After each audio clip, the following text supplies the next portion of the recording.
Juniper Brightwave caught her first breath on a glass quiet dawn, 18 July 1999, inside a cedar cabin perched on tide-scarred pilings above Washington's Rosario Strait. Her mother, a traveling neo-soul trumpeter who keeps pressed foxglove petals inside her Mew pouch, unfurled a velvet riff that sent chipped enamel mugs ringing along the shelf. Her father, a lighthouse sonar mechanic who sketches cloud orcas over tide reports, leaned so close their freckles mingled and promised his newborn that peer gossip, hallway side-eyes, and shop racks freezing at 14 would always step aside when someone fills her outline all the way to the edges. Curves curled through the bright wave line the way warm Kuroshio water slips beneath Puget Chill. So nobody gasped when baby Juniper tore a second homespun wrap before the kettle sighed. Granny Tide threaded a sailmaker needle through every tear, patched the gaps with carnival kite scraps, and said 3 extra fingertips of cloth cost pennies, while squeezing a child can cost her whole horizon of dawns. Kindergarten hallways smelled of cedar shavings, blackberry buckles steaming behind the lunch hatch, and briny winds sneaking through tilted louvers. Juniper already stood half a head taller than her classmates, blotting projector glow whenever she traced gray-welled nursery roots on the pulled-down atlas. One drizzle, recess, 2 kids hop-skip circles, chanting tugboat at every thud her rubber boots left on chalk lines. That night, she sucked through the rag line, gathered soda caps polished pearl by surf, braided them on fishing leaders, stitched the jangling chain down her seafoam hoodie, and stepped into first bell at dawn, scattering prism freckles across water-stained ceiling tiles. A volunteer aide caught 9 shaky seconds on a prepaid phone, posted the shimmer to an infant video nook, and by lunch, 15,000 strangers cheered the girl who welded teasing into lighthouse shine. 1 plum vow beside addition drills, clouds crowd only, until you flash 'em bright. Saturdays belonged to the ferry dock where her mother's trumpet curls tangled with diesel coughs from crab boats, skillet hiss from salmon cake stalls, and gulls hustling for herring scraps. Store jeans quit at her thighs, so Juniper swapped tip jar quarters for sun-bleached gill net, unraveled it into rope, crocheted high-rise culottes, spray-painted moon jelly silhouettes, then posed in mango sunset against rust-streaked pylons while her cousins snapped grainy frames. Each shot sailed into an online diary named Lantern Wave the Week, a shiny picture app fluttered across patchy coastal towers. Captions flipped between wharf slang and clear truths like curves, anchor gusts, steadier than seawalls. 2 months before her 16th birthday, 54,000 unseen hearts tapped tiny icons under every coral frame, proof glowing rectangles hushed cafeteria, razors faster than any vice principal whistle. A tidal energy scholarship carried her south to Oregon State's marine labs. Days vanished in wave flumes, nights belonged to a 24-hour churro van glowing neon guava beneath wind-bent Sitkas. The heat lamp doubled as ring light. Between sentiment orders, she filmed 90-second clips folding parchment into sea fern barrettes while decoding dart rotation and half-lecture zip, half-shoreline hush. An upload, layered Harper Cell chirps over lo-fi shuffle while she chain-stitched reflective anchor braid into thrift denim. 47 hours later, the counter vaulted beyond 1.3 million. Pacific fashion blogs dubbed her the churro couturier, yet every sponsor pitch still froze at size 16. She slid each deck into a folder tagged shrinking nets, wiped sugar dust from her cuff, and served the next guest with the grin of a dawn tide.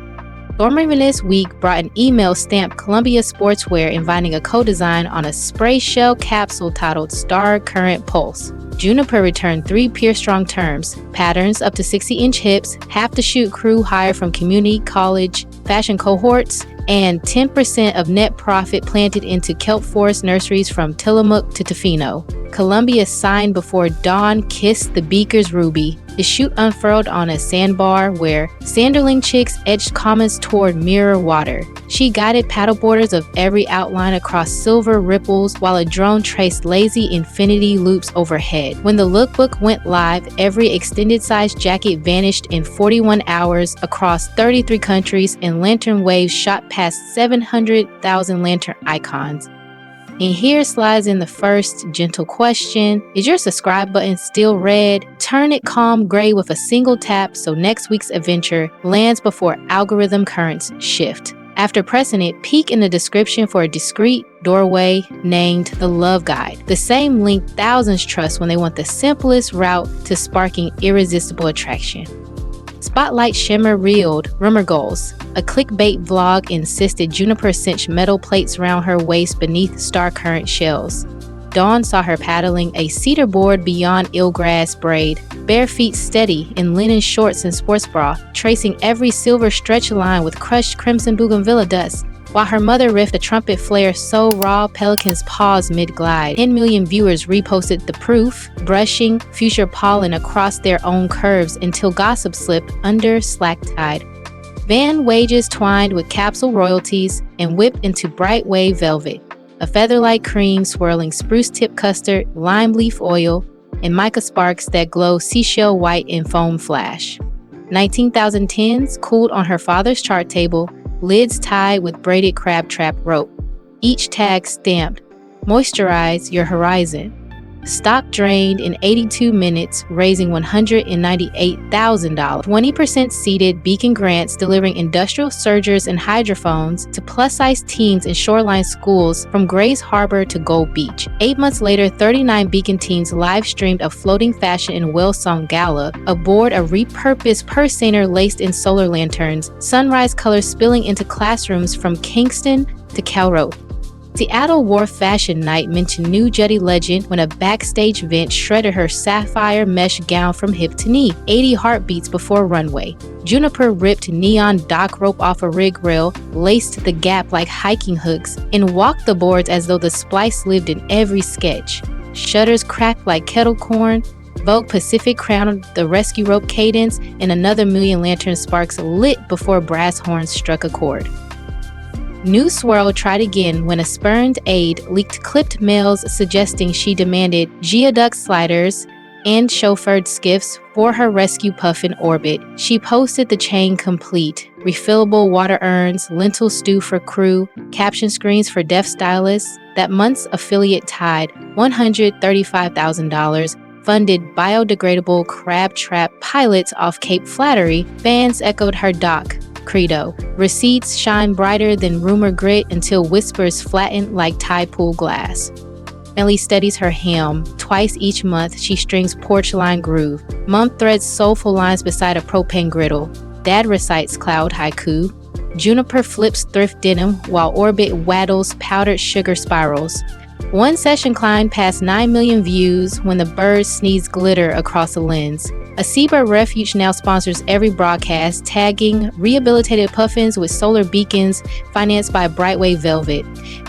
Prime revenue scanned beyond 12 million before Solstice 2. She leased a dormant herring shed, cut skylights through corrugated tin, hired furloughed deck hands plus design grads to whip custard and knot lids by hand during midday funk sets. Auditors begged for shrink sleeves. She repeated Granny Tie's rule, fingers keep legend longer than plastic cuffs, and rope tie stayed.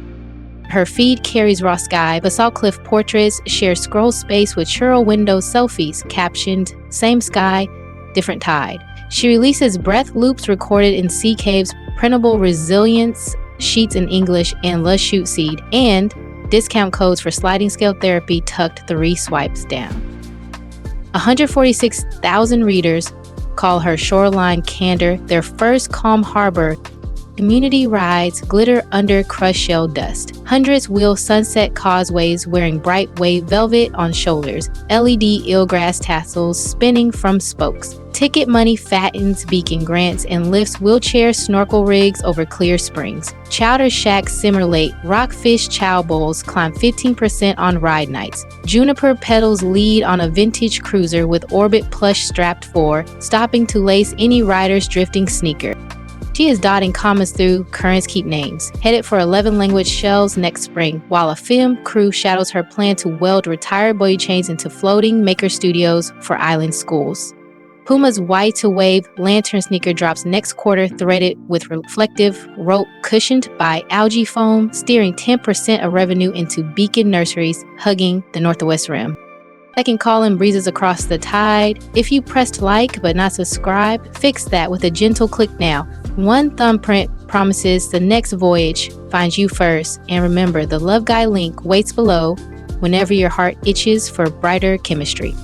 Late autumn sunsets slide towards slack water. New Brightwave 10s, beacon Grant doors, tonight's Porchline playlist, and the compass guiding thousands from Hello to Spark lie in the description, free as open water. If the soda cap, hoodie, shimmer, rope lace gown and rescue, or orbit glitter, sneeze, coax even half a grin, tap like, ripple your brightest thought in the comments, and share this crossing with a friend who sails hangs slack. Every curve redirects currents, every scar refracts lighthouse beams, and the coast bows to anyone bold enough to plant sure boots on the pier and greet tomorrow eyes bright. Last gust before lights dim. Subscribe this heartbeat, secure your rel, open that love god below, and meet me on the next rising tide when a fresh story flickers just beyond the breakers and courage whispers your name once again.